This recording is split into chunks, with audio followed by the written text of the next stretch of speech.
अगम निगम एक कर जाना, ते मनवा मन है मही समन।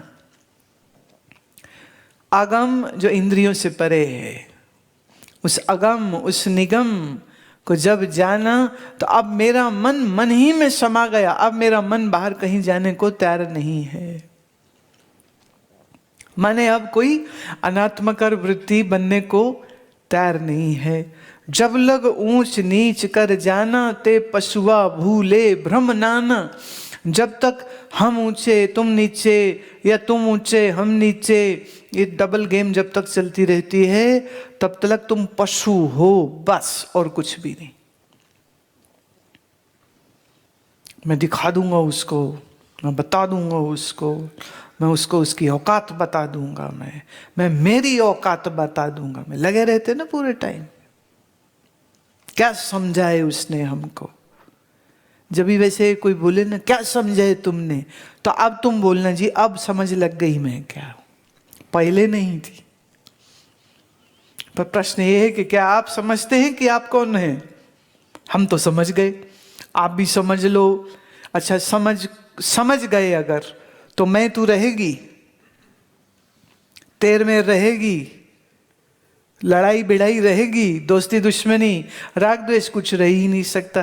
कहे कबीर मैं मेरी खोई, तब है राम अवर नहीं कोई। जब से मैंने मेरी मैं को गवाया है, मैं मतलब जीव भाव को गवाया, I am not this mortal individual self, ये मैं जब गवाई, अब समझिए लगी कि मैं राम से अलग तो कुछ और हूं ही नहीं। भक्ति मार्ग वाले क्या कहेंगे कि जीव ईश्वर के बगैर कुछ नहीं, और वेदांत क्या कहता है? जीव और ईश्वर दोनों ही ब्रह्म चैतन्य के अलावा कुछ नहीं। जब लग मोर तोर कर लीना, भय भय जन्म जन्म दुख दीना। तो जन्म कब होते हैं? जब भय में होता है। भय कब होता है? जब कुछ को मैं और कुछ को। अच्छा, आपकी कहानी में से, जो भी आपकी लाइफ का स्टोरी है, उस स्टोरी में से तू निकाल दो, सब तू निकाल दो। आपकी स्टोरी कुछ है?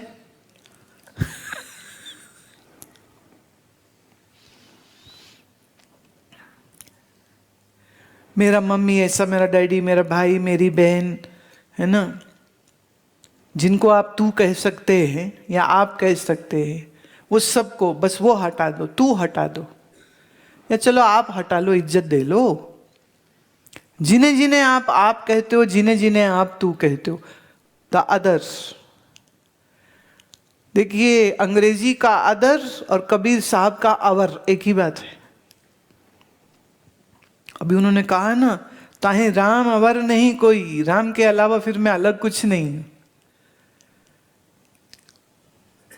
आज ना आप सब बातचीत करना एक दूसरे से, पर उसमें तू की कोई स्टोरी ना हो, तुम कैसे हो ये ना हो उसमें, तुम खा पी लो ये भी ना हो उसमें, तुम्हें समझ आई ये भी ना हो उसमें, तुम कब सोओगे कब खाओगे ये भी बात ना हो।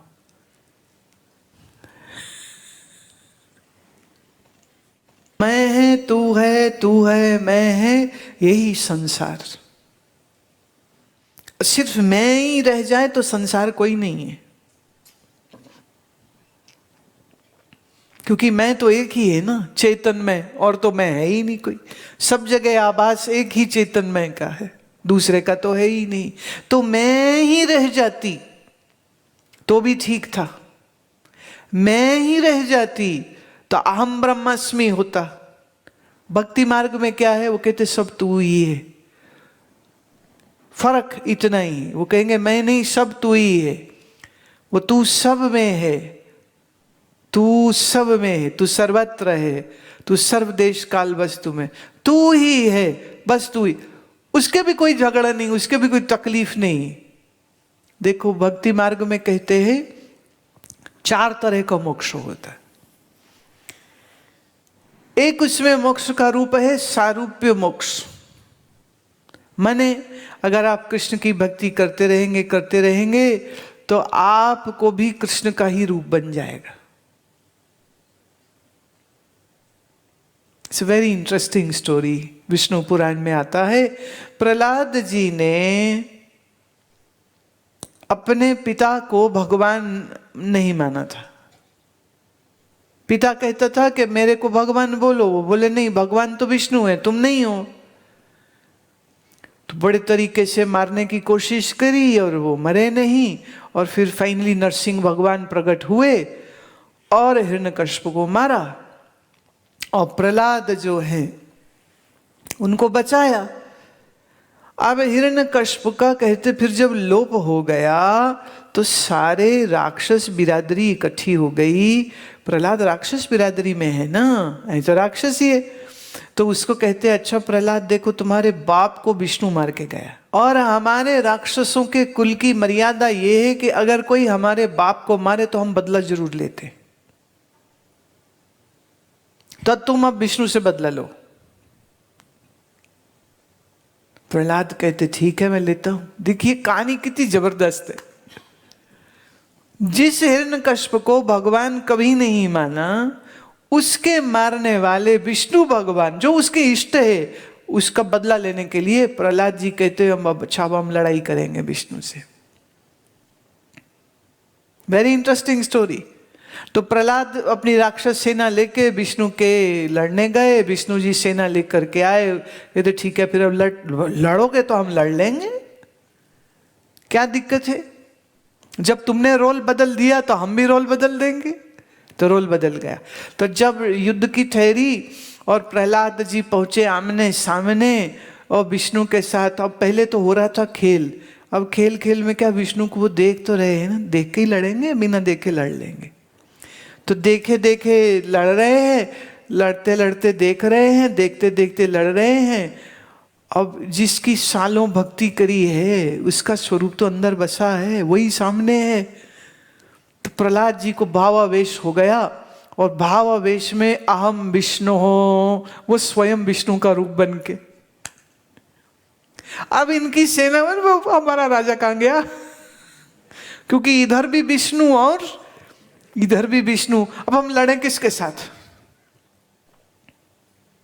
मतलब गेम ही गलत हो गया ना बिल्कुल। प्रहलाद का रूप भी विष्णु का ही हो गया। तो विष्णु का अर्थ क्या है, जो चैतन्य है और जो व्यापक है। तो इस पुराण की कथा से निकल के सार क्या आ रहा है, एक ही ब्रह्म चैतन्य है, वही प्रहलाद, वही हिरण्यकश्यप और वही विष्णु है। आप बोलो जी कौन किससे लड़े।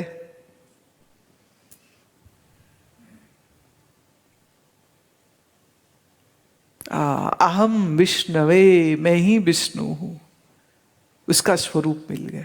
तो भक्ति मार्ग में परमात्मा मुझसे अलग है ऐसी भाव रख के वो उपासना करता है, भक्ति करता है, याद करता है, याद करते करते करते क्या हुआ, तू तू करता तू भया मुझ में रहा न हूं, आपा पर का मिट गया जित देखा तित तू।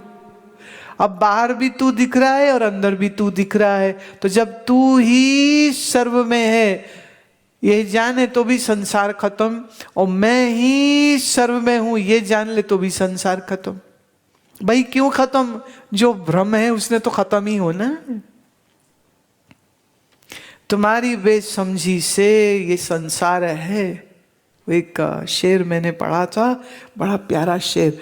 वो कहते गौर से जो तुम दुनिया को देख लेते, गौर से जब तुम दुनिया को देख लेते, कसम खुदा की उसी पल दुनिया छोड़ देता।